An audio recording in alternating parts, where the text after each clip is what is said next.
Hey, Kevin Guthrie here from Radio New York, delivering another one of our COVID-19 and mental health podcasts. So, how are we doing? Weather's not so great outside as I'm recording this. It has taken a real turn.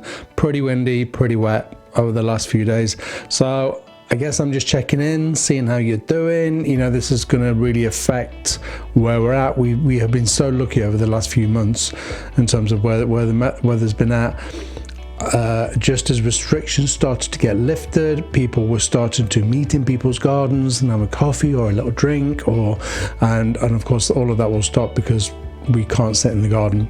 So yeah, tough times really. But I wanted to talk today about control, and I remember very, very early on, and what podcast number is this? This is 49. This is the 49th podcast. The 50th will be out later on in the week. So earlier on, one of the podcasts I did was around control. Now, as humans, we love. No, we don't just love. We need control in our world. And the reason we need control in our world is because it allows us to feel safe. If I feel control, then I feel safe. If I feel out of control, then I feel unsafe. Now, when all of this kicked in, some of the things we took for granted were taken away. So we want you to stay in your house. You can leave your house once a day. I must point out that our lockdown wasn't nearly as stringent as like Spain and Italy. Theirs was really, really tough. But even here, it's like you can go out once a day. You can go out if you have to do some shopping, but there was restrictions on that as well. And you know, for some people, it depends where you're at with authority and listening to what people are saying. Some people would listen to that and go, "Hey, I'm just going to do what I want anyway," and then get away with it. But then other people might take it more seriously. And depending on that level there would depend on how controlled you felt. Now, controlled you felt in line with, we have to have a level of control ourselves. Now, I remember talking about choices, and I remember saying to switch that and to feel a little bit better about that, then we have to remember what choices we still have, because then that literally flips the brain or the mind into this place of, okay, so I still have some control. And even now, you know, it's all shifting, the elements are shifting, we have a little bit more control over our lives, but still there's this fear of a virus that some of us haven't even seen or experienced firsthand, and yet there is still this fear out there of something that is there, that we're being told that is frightening and we should stay away from. So even that can exert a level of control over us without us necessarily wanting it. So what do we do about that? How do we handle us not being in control? Well, the first thing we do is we look at the stuff that we are in control of, because that part's really, really important. It's just important that we recognize what choices we still have, as opposed to focusing on what choices we don't have. So in the beginning, it was like you could only go do one piece of exercise. Okay, but I can still choose what piece of exercise I do within limits. Obviously, you couldn't go to a gym, but you get what I'm saying. So it really is about focusing on what pieces of control you still have. Okay, that's how we get past that, and that's how we start to feel a little bit safer. Our minds are geared up to keep us safe. This part here is all about keeping us safe and keeping us alive. It's a really important function of the mind. However, it can get overzealous.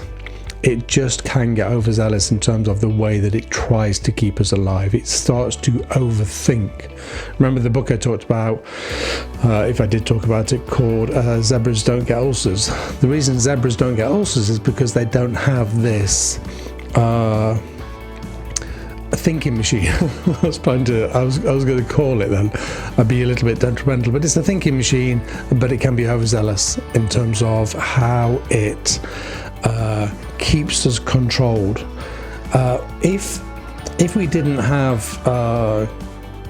if we didn't have this in place, then I would cross the road without even thinking about it. Because this is in place, I have, through years and years and years of doing this, and from being a little boy, I have learned how to be able to cross the road safely but not be controlled by it. Because out of control would be that I'd never crossed the road again. So we're always looking for that balance. We're always looking for being in control but also having freedom to live our lives. There's a really good book called The Chimp Paradox, and it talks about 3 models of the mind: the chimp, the human, and the computer. Nearly didn't remember then. And it's brilliant because it talks about the chimp quite a lot. And so the chimp part of the brain is our primal part of the brain. That's the part that keeps us safe, very powerful, very emotional, 5 times stronger, 5 times faster than the human part of the brain. So really, really powerful. The human part of the brain is very rational, so it likes to work things through, likes to understand things, likes to just see things in more shades than black and white, likes to see things in shades of grey. You know, we've talked about black and white thinking.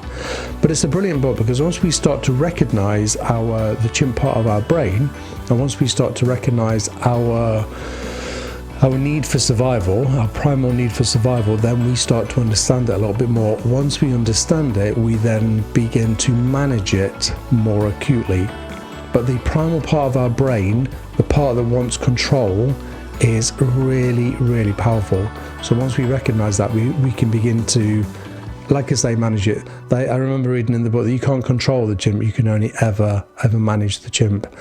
We exercise the chimp by allowing him to speak, allowing him to express, allowing him to talk about his worries and concerns, and then we go back into management of. But it is really important that he gets to speak. Okay, so that's about control. It's a natural part of who we are as humans, yet it can be also a really unhealthy and unhelpful part if it's left to run riot, so to speak. Okay, so that's the chimp part of your brain. So consider that. Consider over the next week or so when you are being chimp, and quite often it will be when there is perceived threat, and even the slightest perceived threat. I remember in the past, I don't know, a new therapist arriving in Newark and me going, "Who's that? What are they doing?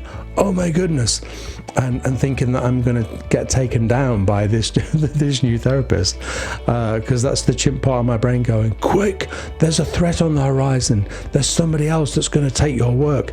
If they take your work, then you're not going to be able to earn money, and if you don't earn money, you can't buy food, and if you can't buy food, you're going to die." And that's exactly how the primal part of our brain thinks. So work that through, start to consider it, and then start to manage it a little bit healthier. Okay, I'm going to go. You should be receiving this on Monday, but I am going to stop saying that just in case it doesn't happen. Quite often it's my fault for not releasing the videos.